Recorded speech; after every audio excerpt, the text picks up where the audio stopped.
미랑 서정조 선생의 국화 옆에서 하는 시인.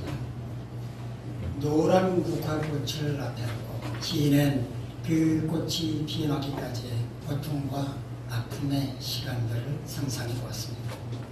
봄부터 서쪽새가 그렇게 오되고 여름에 천둥이 그리도 요란하겠지.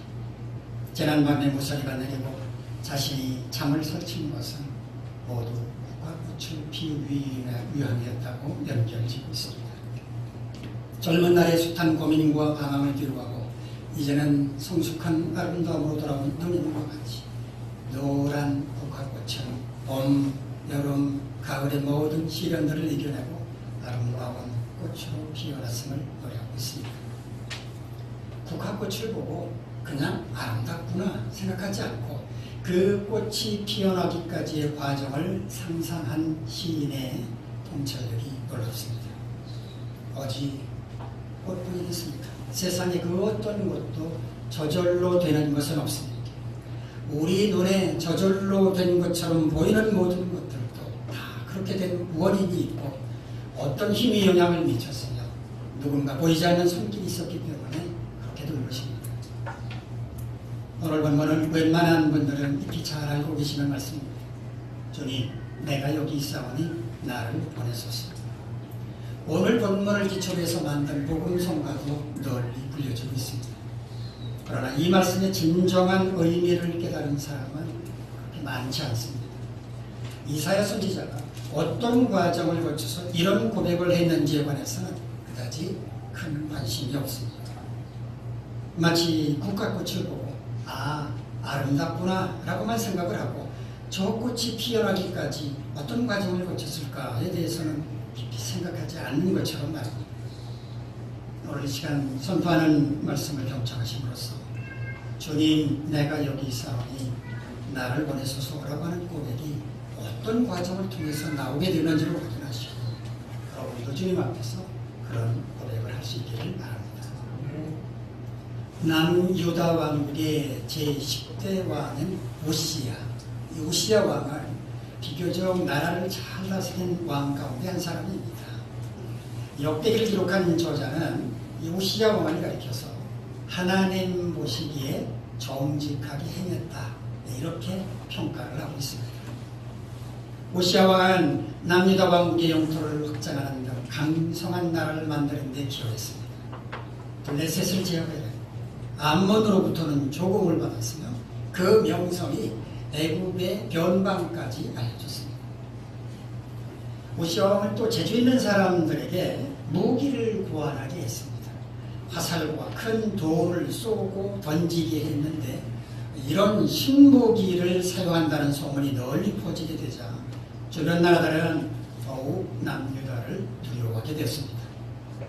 성경은 오시야 왕이 다스리던 남유다가 이처럼 강성하게 된 것은 기이한 도우심을 얻었기 때문이다 라고 증언을 합니다.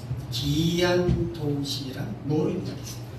바로 전능하신 하나님의 도우심을 가리키는 겁니다. 그런데 안타깝게도 이 오시야 왕은 말년이 불행했습니다. 마병에 걸려서 고생하다가 홀로 죽음을 맞았기 때문입니다. 유능한 왕으로서 나라를 강성하게 만든 그가 왜 그렇게 비참한 최후를 맞이해야만 했던 것일까요? 교만함 때문이었습니다. 나라가 강성해지자 그 마음이 교만해졌습니다. 하나님을 생각하지 않고 자기 멋대로 행하려고 하는 것입니다. 어느 날 그가 성전에 들어가서 자기 스스로 제사를 진리하겠다고 했습니다. 나라를 다스리는 왕으로서 내가 제사를 진리하는 게 뭐 어떠냐? 제사장만 해야 하는 것이냐? 라고 생각을 한 것입니다. 그런 오시야를 보면서 제사장들이 나서서 말렸지만 그는 기어코 자신이 제사를 드리겠다고 고집을 피우다가 하나님이 지시자 나병에 걸리고 말았습니다. 그는 왕궁으로부터 격리된 별궁에서 홀로 거하다가 쓸쓸하게 죽었습니다. 그런데 역대하 26장 22절은 이렇게 기록하고 있습니다. 오시야에 남은 시종 행적은 아모스의 아들 선지자 이사야가 기록하였더라. 이사야는 단순히 선지자 역할만 한 것이 아니라 오시아 왕 곁에 머물면서 그의 행적을 기록한 사관의 역할도 감당했다는 증언입니다. 오시아 왕의 행적을 기록하기 위해서는 오시아 왕과 함께하는 시간이 많았을 것입니다. 오시아 왕과 대화하는 시간도 많았을 것이고 그 인간적인 고민도 알게 되었을 것입니다. 이렇게 가까이에서 오랜 시간을 함께하다 보면 정이 들 수밖에 없고 친밀해질 수밖에 없습니다. 그런데 오시아 왕이 갑자기 나병에 걸리게 되었고 격리된 채 홀로 살다가 죽고 말았으니 이사야 선지자로서는 그 누구보다도 슬픔이 더했을 것입니다. 자, 이제 오늘 본문으로 가봅시다. 어느 날 이사야는 오시아 왕의 죽음을 슬퍼하며 성전에 있었습니다. 그런데 갑자기 그의 앞에 환상이 나타났습니다. 저 높은 보좌에 주님이 앉아 계시는데 주님이 입고 계신 옷자락이 보좌로부터 내려와서 성전에 가득했습니다. 주님 곁에는 스랍들이 섬기고 있었습니다. 우리말로 스랍이라고 번역한 히브리어는 샤라프인데 6 날개를 가진 생물을 가리킵니다. 천사는 영적인 존재지만 스랍은 살아있는 생물입니다.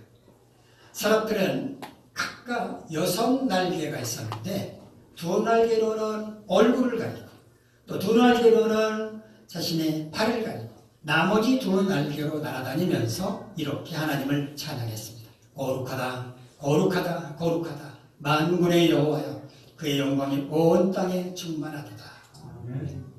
이 스랍들의 찬양 소리가 잔잔하게 부드럽게 울려 퍼진 게 아니고 성전 문지방에 토가 요동할 만큼 우렁찼으며 그들이 찬양할 때 성전 안에는 연기가 가득했습니다.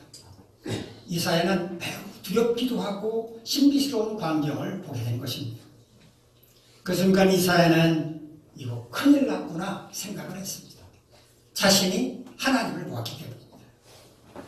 우리 본문 5절 말씀 한번 같이 읽겠습니다. 시작. 그때 내가 말하되 아우다 나 영만하게 되었도다. 나는 입술이 부정한 사람이요 나는 입술이 부정한 백성 중에 거하면서 만군의 여호와이신 마음을 되었으리로다. 왜 이사야는 보좌에 앉아 계신 하나님을 보고 이제 망하게 되었다라고 한탄을 했을까요? 당시 사람들은 죄인인 인간이 거룩하신 하나님과 대면하면 죽음을 피할 수 없다고 믿었기 때문입니다. 그런데 이사야는 자신이 죄인이라고 고백하지 않고 입술이 부정한 사람이라고 말했습니다. 이것은 입술만 부정한 사람이라고 하는 의미는 아니었을 것입니다. 그가 선지자였기 때문에 입으로 말씀을 선포하는 것을 의식해서 입술이 부정하다고 말했을 것입니다. 자신만 입술이 부정한 것이 아니라 백성들 또한 입술이 부정하다고 말했습니다. 그러나 이사야는 그 순간에 아주 특별한 경험을 하게 됩니다. 우리 본문 6절, 7절 말씀 같이 읽습니다. 시작. 그때 그 사람 중에 하나가 젓가락으로 제단에서 집은 바 핀 숯을 손에 가지고 내게로 따라와서 그것을 내 입술에 대며 이르되 보라 이것이 내 입에 닿았으니 내 악이 제하여졌고 내 죄가 사하여졌느니라 하더라. 제단에 숯불이 피워졌다고 하는 것을 알 수가 있는데 지금 이사야가 환상을 보고 있는 곳이 성전이었습니다. 그리고 성전에는 제물을 불살라 드리는 숯불이 있었습니다. 바로 그 숯불을 의미하는 것입니다. 이사야가 자신이 죄인임을 고백하는 의미로 입술이 부정한 사람이다 이렇게 고백했기 때문에 스랍은 그 부정한 입술에 제단 숯불을 가져다 댐으로써 부정한 그 입술을 정결하게 고쳐준 것입니다. 제물을 불사르는 숯불을 가져다가 입술에 댐으로써 부정한 입술을 고쳐주었다고 하는 것은 제물을 불살라 드리는 것으로 속죄하는 것처럼 동일한 효과가 있다라고 하는 것을 암시한 것이라고 볼 수 있습니다. 그런데 스랍은 이렇게 말합니다. 네 악이 제하여졌고 네 죄가 사하여졌느니라.